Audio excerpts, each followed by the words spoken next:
एक बार की बात है, बादशाह अकबर बिस्तर से ही अपने सेवकों को पानी लाने का आदेश दे रहे थे। उसी समय बादशाह के कमरे के पास से कूड़ा साफ करने वाला सेवक गुजर रहा था।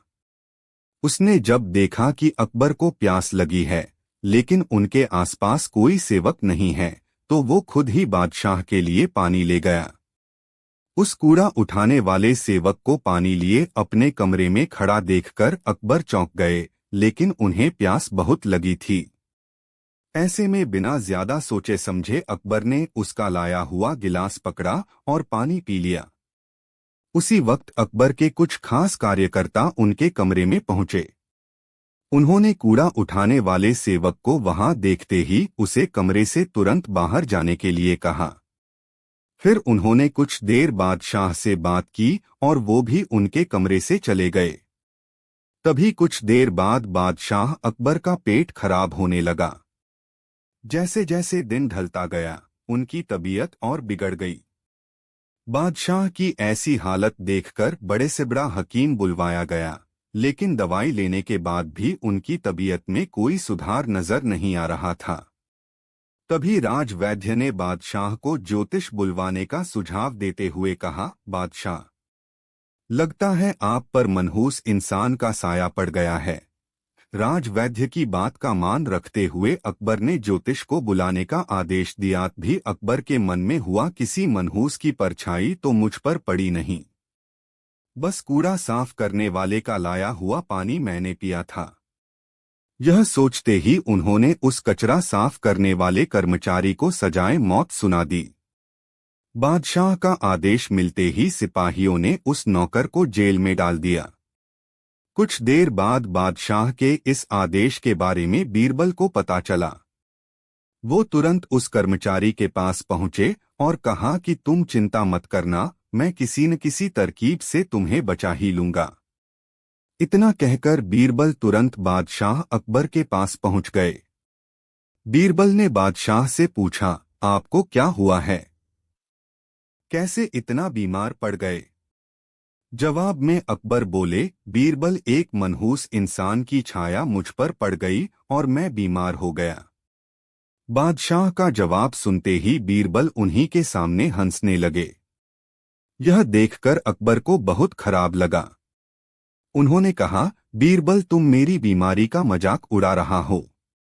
बीरबल ने कहा, नहीं नहीं बादशाह, मुझे तो बस इतना कहना है कि अगर मैं आपके सामने उस कूड़ा उठाने वाले कर्मचारी से भी बड़ा मनहूस इंसान ले आऊं तो क्या आप नौकर की सजा माफ कर दोगे? अकबर ने पूछा, उससे भी बड़ा मनहूस कोई हो सकता है क्या? चलो, तुम किसी बड़े मनहूस को ले आते हो तो मैं उस व्यक्ति को मुक्त कर दूंगा। तभी तपाक से बीरबल बोल पड़े कि महाराज, उससे बड़े मनहूस आप स्वयं ही हैं। उस मामूली नौकर ने तो बस आपकी प्यास बुझाने के लिए आपको पानी दिया, लेकिन आपको लग रहा है कि उसके कारण आपकी तबीयत खराब हो गई है। उस बेचारे नौकर का तो सोचिए जरा, वो तो आपको पानी पिलाने की वजह से जेल में पहुंच गया। सुबह सुबह आपको देखने की वजह से उसका दिन तो छोड़िए, पूरा जीवन बर्बाद हो गया। अब कुछ देर में उसे मौत की सजा मिल जाएगी। अब आप ही बताइए, तबीयत खराब होना बड़ी मनहूसियत है या मौत की सजा मिलना? आगे बीरबल बोले, अब आप खुद को मौत की सजा मत देना, क्योंकि आप हम सभी के बादशाह हैं और हमें जान से भी ज्यादा प्यारे हैं। बीरबल की ऐसी बुद्धिमता वाली बातें सुनकर बीमार अकबर जोर से हंस पड़े। उन्होंने तुरंत ही सिपाहियों को कूड़ा उठाने वाले उस नौकर को जेल से रिहा करने का आदेश दिया। साथ ही साथ उसकी मौत की सजा भी माफ कर दी। किसी की भी बातों पर आकर फैसला नहीं लेना चाहिए और अंधविश्वासी तो बिल्कुल भी नहीं होना चाहिए। बादशाह अकबर कामकाज के अलावा भी कई चीजों के बारे में बीरबल से बातचीत किया करते थे। ऐसे ही बैठे बैठे एक दिन बादशाह ने बीरबल से पूछा कि इस दुनिया में सबसे बड़ा हथियार तुम्हारे हिसाब से कौन सा होता है? इस बात के जवाब में बीरबल ने कहा कि संसार में आत्मविश्वास से बड़ा हथियार कुछ और नहीं हो सकता है। यह बात अकबर के समझ में नहीं आई, लेकिन फिर भी उन्होंने कुछ नहीं कहा। उनके मन में हुआ कि समय आने पर इस बात की परख की जाएगी। कुछ दिनों बाद राज्य में एक हाथी बेकाबू हो गया। पता करने पर समझ आया कि वो पागल हो गया है। उसे कर्मचारियों ने जंजीरों से जकड़ लिया था। इसकी खबर जैसे ही बादशाह को पहुंची तो उन्होंने सीधे महावत से कहा कि जब भी तुम्हें बीरबल आता दिखे तो हाथी की जंजीरों को खेल देना। यह सुनकर महावत हैरान हो गया, लेकिन बादशाह। सभी दरबारियों ने कोशिश की, किंतु उस चादर से बादशाह को पूरा न ढक सके।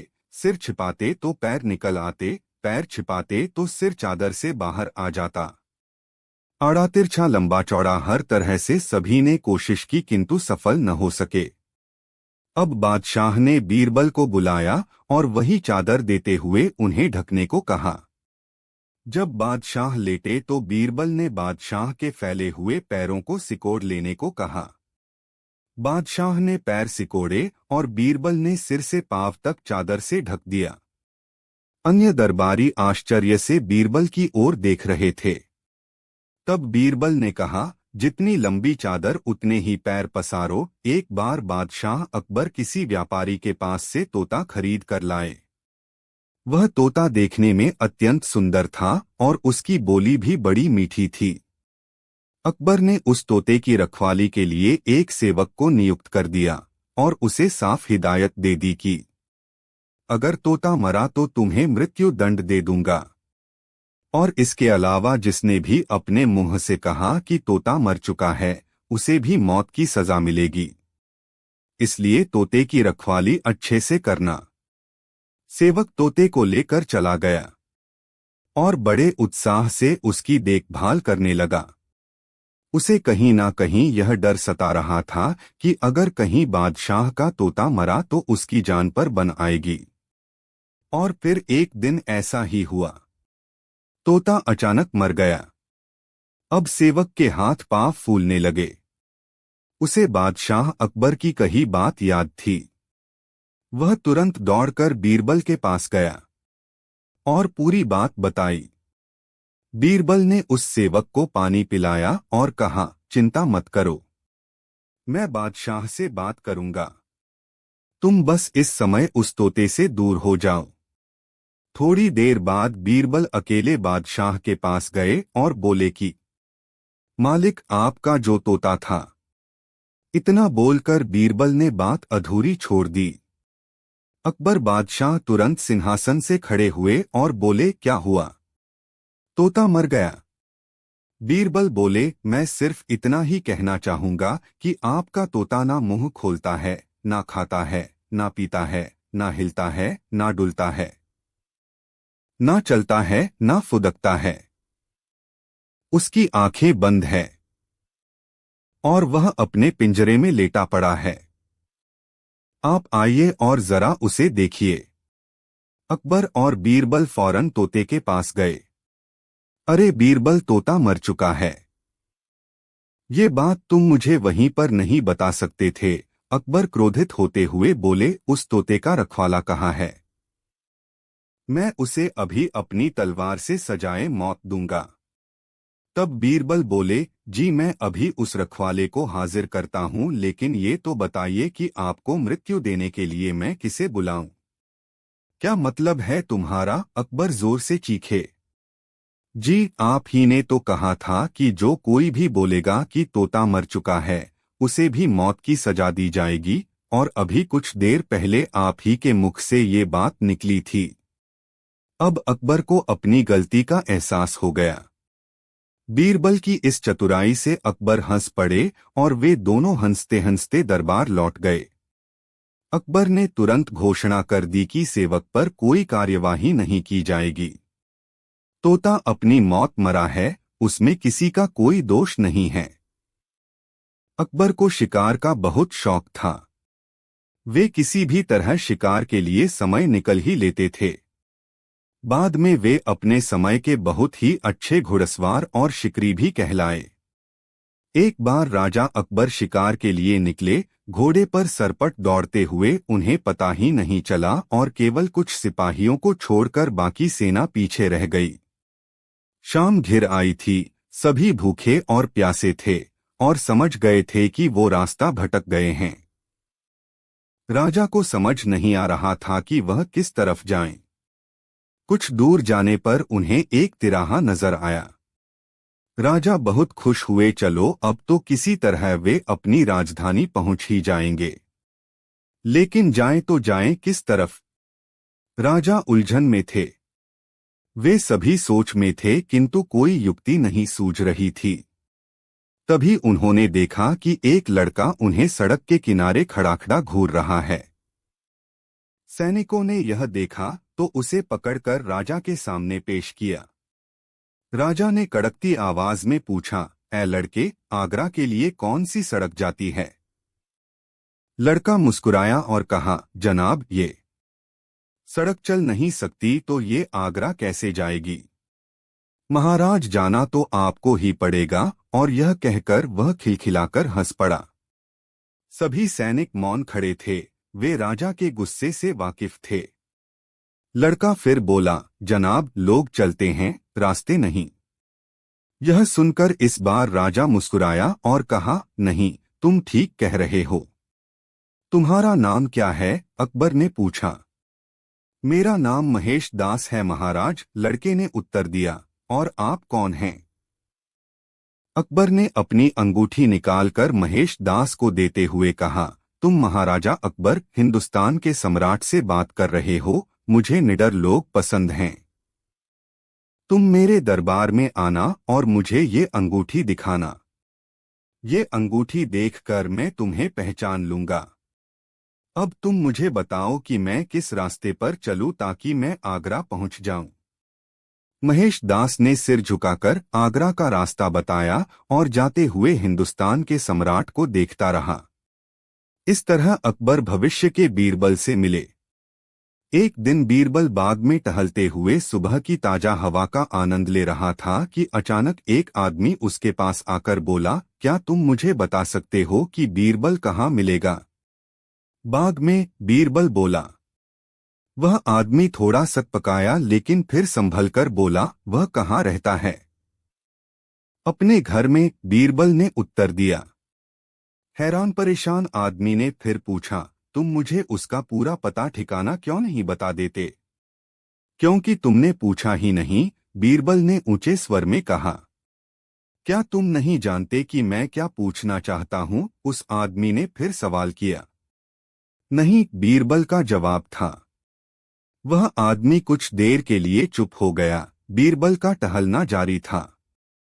उस आदमी ने सोचा कि मुझे इससे यह पूछना चाहिए कि क्या तुम बीरबल को जानते हो? वह फिर बीरबल के पास जा पहुंचा, बोला, बस मुझे केवल इतना बता दो कि क्या तुम बीरबल को जानते हो? हाँ, मैं जानता हूँ, जवाब मिला। तुम्हारा क्या नाम है? आदमी ने पूछा। बीरबल ने उत्तर दिया। अब वह आदमी भौंचक्का रह गया। वह बीरबल से इतनी देर से बीरबल का पता पूछ रहा था और बीरबल था कि बताने को तैयार नहीं हुआ कि वही बीरबल है। उसके लिए यह बेहद आश्चर्य की बात थी। तुम भी क्या आदमी हो? कहता हुआ वह कुछ नाराज सा लग रहा था। मैं तुमसे तुम्हारे ही बारे में पूछ रहा था और तुम न जाने क्या क्या ऊटपटांग बता रहे थे। बताओ, तुमने ऐसा क्यों किया? मैंने तुम्हारे सवालों का सीधा सीधा जवाब दिया था, बस। अंततः वह आदमी भी बीरबल की बुद्धि की तीक्ष्णता देख मुस्कराए बिना न रह सका। बादशाह अकबर घुड़सवारी के इतने शौकीन थे कि पसंद आने पर घोड़े का मुंहमांगा दाम देने को तैयार रहते थे।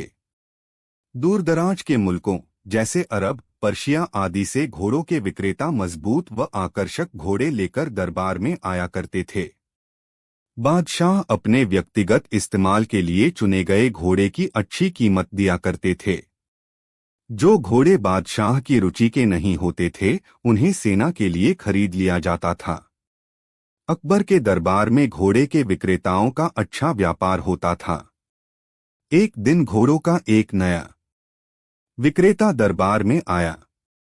अन्य व्यापारी भी उसे नहीं जानते थे। उसने 2 बेहद आकर्षक घोड़े बादशाह को बेचे और कहा कि वह ठीक ऐसे ही 100 घोड़े और लाकर दे सकता है, बशर्ते उसे आधी कीमत पेशगी दे दी जाए। बादशाह को चूंकि घोड़े बहुत पसंद आए थे, सो वैसे ही 100 और घोड़े लेने का तुरंत मन बना लिया।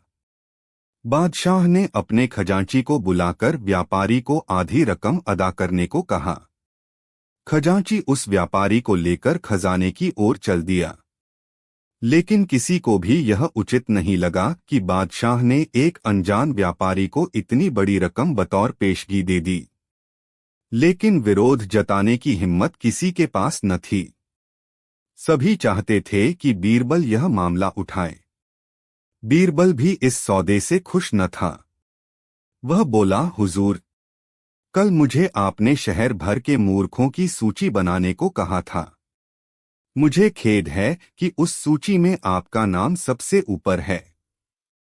बादशाह अकबर का चेहरा मारे गुस्से के सुर्ख हो गया। उन्हें लगा कि बीरबल ने भरे दरबार में विदेशी मेहमानों के सामने उनका अपमान किया है। गुस्से से भरे बादशाह चिल्लाए, तुम्हारी हिम्मत कैसे हुई हमें मूर्ख बताने की? क्षमा करें बादशाह सलामत। बीरबल अपना सिर झुकाते हुए सम्मानित लहजे में बोला, आप चाहें तो मेरा सर कलम करवा दें। यदि आपके कहने पर तैयार की गई मूर्खों की फहरिस्त में आपका नाम सबसे ऊपर रखना आपको गलत लगे। दरबार में ऐसा सन्नाटा छा गया कि सुई गिरे तो आवाज सुनाई दे जाए। अब बादशाह अकबर अपना सीधा हाथ उठाए, तर्जनी को बीरबल की ओर ताने आगे बढ़े। दरबार में मौजूद सभी लोगों की सांस जैसे थमसी गई थी। उत्सुकता व उत्तेजना सभी के चेहरों पर नृत्य कर रही थी। उन्हें लगा कि बादशाह सलामत बीरबल का सिर धड़ से अलग कर देंगे। इससे पहले किसी की इतनी हिम्मत न हुई थी कि बादशाह को मूर्ख कहे। लेकिन बादशाह ने अपना हाथ बीरबल के कंधे पर रख दिया। वह कारण जानना चाहते थे। बीरबल समझ गया कि बादशाह क्या चाहते हैं। वह बोला, आपने घोड़ों के ऐसे व्यापारी को बिना सोचे समझे एक मोटी रकम पेशगी दे दी, जिसका अतापता भी कोई नहीं जानता। वह आपको धोखा भी दे सकता है। इसलिए मूर्खों की सूची में आपका नाम सबसे ऊपर है। हो सकता है कि अब वह व्यापारी वापस ही न लौटे। वह किसी अन्य देश में जाकर बस जाएगा और आपको ढूंढे नहीं मिलेगा। किसी से कोई भी सौदा करने के पूर्व उसके बारे में जानकारी तो होनी ही चाहिए। उस व्यापारी ने आपको मात्र 2 घोड़े बेचे और आप इतने मोहित हो गए कि मोटी रकम बिना उसको जाने पहचाने ही दे दी। यही कारण है बस। तुरंत खजाने में जाओ और रकम की अदायगी रुकवा दो। अकबर ने तुरंत अपने एक सेवक को दौड़ाया। बीरबल बोला, अब आपका नाम उस सूची में नहीं रहेगा। बादशाह अकबर कुछ क्षण तो बीरबल को घूरते रहे, फिर अपनी दृष्टि दरबारियों पर केंद्रित कर ठहाका लगाकर हंस पड़े। सभी लोगों ने राहत की सांस ली कि बादशाह को अपनी गलती का एहसास हो गया था। हंसी में दरबारियों ने भी साथ दिया और बीरबल की चतुराई की एक स्वर से प्रशंसा की। एक बार अकबर बादशाह ने बीरबल से शान से कहा, बीरबल, हमारी जनता बेहद ईमानदार है और हमें कितना बहुत प्यार करती है।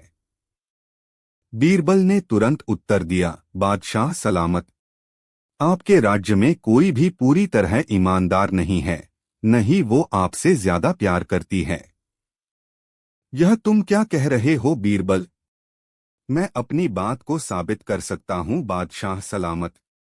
ठीक है, तुम हमें साबित करके दिखाओ, बादशाह अकबर बोले। बीरबल ने नगर में ढिंढोरा पिटवा दिया कि बादशाह सलामत एक भोज करने जा रहे हैं। उसके लिए सारी प्रजा से अनुरोध है कि कल सुबह दिन निकलने से पहले हर आदमी एक एक लोटा दूध डाल दे। कड़ाहे रखवा दिए गए हैं, उनमें हर आदमी दूध डाल जाए। हर आदमी ने यही सोचा कि जहां इतना दूध इकट्ठा होगा, वहां उसके एक लोटे पानी का क्या पता चलेगा। हर आदमी कड़ाहों में पानी डाल गया। सुबह जब अकबर ने उन कड़ाही को देखा जिनमें जनता से दूध डालने को कहा गया था, तो दंग रह गए। उन कड़ाहों में तो केवल सफेद पानी था।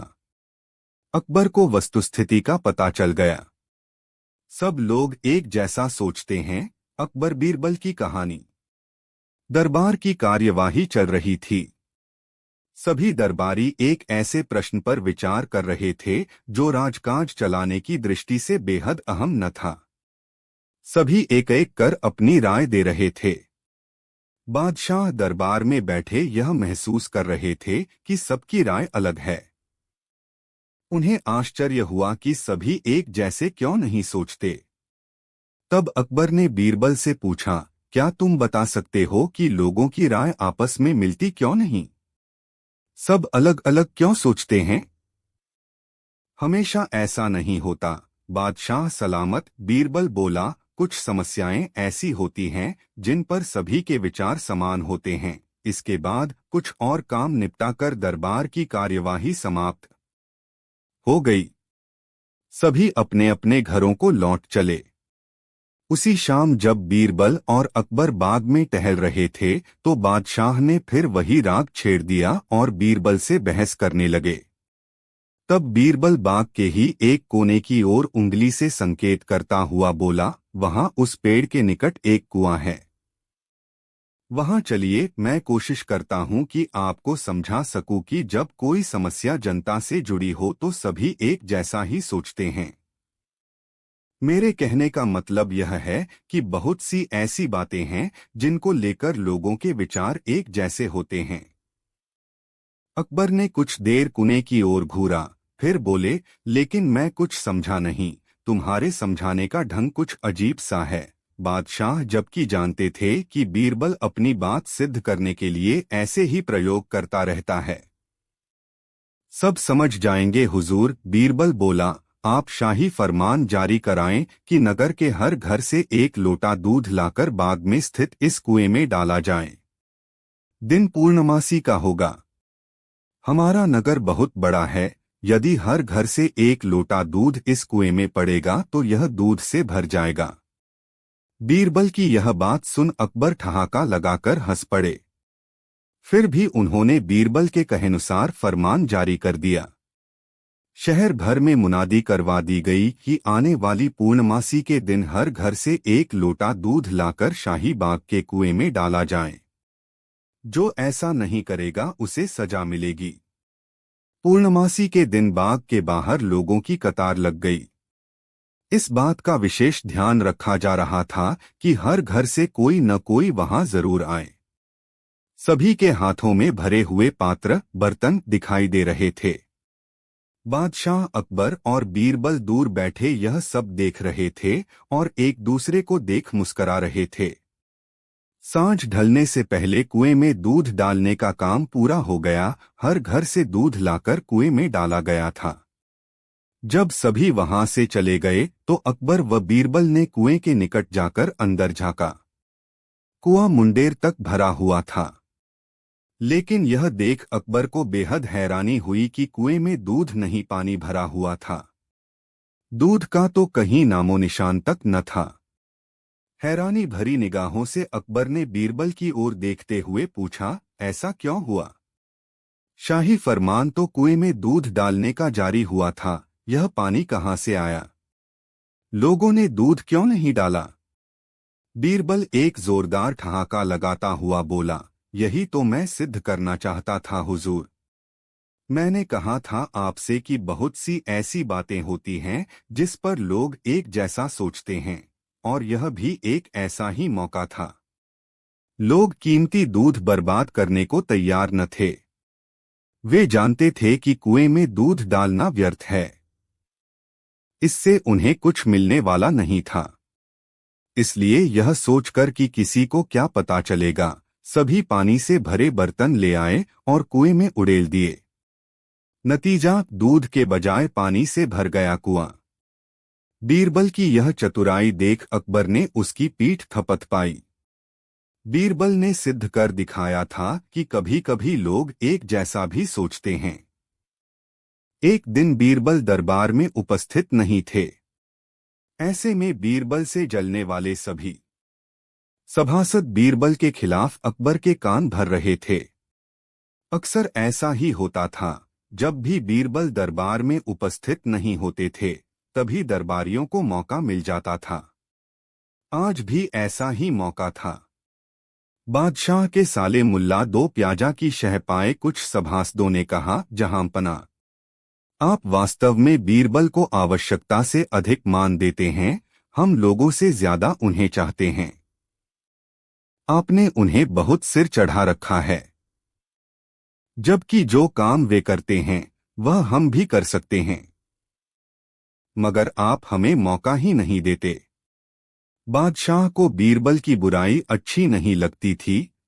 उन्होंने उन चारों की परीक्षा ली। देखो, आज बीरबल तो यहाँ है नहीं और मुझे अपने एक सवाल का जवाब चाहिए।